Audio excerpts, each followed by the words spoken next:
Good morning everyone, welcome to my new short blog. আর দেখো এখন 10:36 বাজছে। আহমেদ এখনও ঘুমিয়ে আছে, ও এখনও ঘুম থেকে ওঠেনি। কেন তোমরা সবাই দেখেছো, এর আগের দিন রাত্রিবেলা ও অনেক রাত পর্যন্ত জেগেছিল। আর এই দেখো ঘরের হাল কি করেছে সারা রাত ধরে জেগে থেকে। তো ও প্রায় 2:30-3টার দিকে ঘুমিয়েছে, যেটা আমি তোমাদের সাথে শেয়ার করেওছি। এবার ও ঘুমোতে ঘুমোতে ভাবছি যে ওর খাবারটা করে নিয়েছি আমি, আর তারপরে বেডটা একটু গুছিয়ে নিই। কেন আমরা সচরাচর ঘুমানোর সময় আমার যে হেল্পিং হ্যান্ড আছে সে সবই করে দেয় মোটামুটি, কিন্তু আমাদের বেডরুমে ও ঘুমানোর সময় টাইমটা ঢোকে না।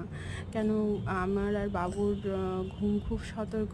এবার ও কোথায় ঝাড়তে গিয়ে কিছু কাজ করতে গিয়ে আওয়াজ হয়ে যাবে, তাই জন্য ও সচরাচর করে না। তো এবার আমি খুব আস্তে আস্তে সাবধানে ও ঘুমোতে ঘুমোতে আমি সবগুলো করছি।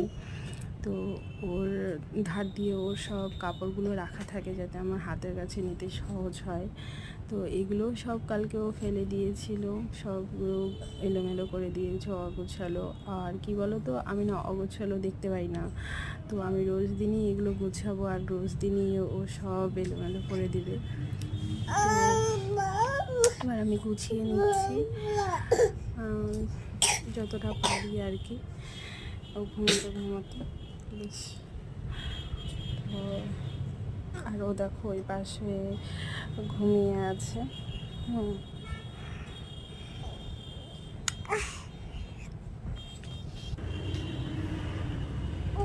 এই দেখো গুছিয়ে নিয়ে একটু ডলগুলো দিয়ে আমি একটু ডেকোরেশনও করে নিয়েছি।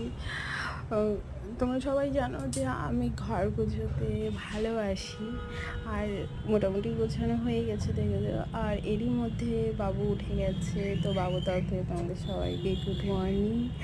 আর ও ওঠার সঙ্গে সঙ্গে আমি ওকে ব্রেকফাস্টটা দিই না, সচরাচর ফিটারের বোতলটা সবসময় দেওয়ার চেষ্টা করি। তো এবারে ও দেখো খুব খুশি, ঘুমটা খুব পূরণ হয়েছে, তো ও হাততালি দিচ্ছে। এবারে চলো বাকিটা পরে দেখছি।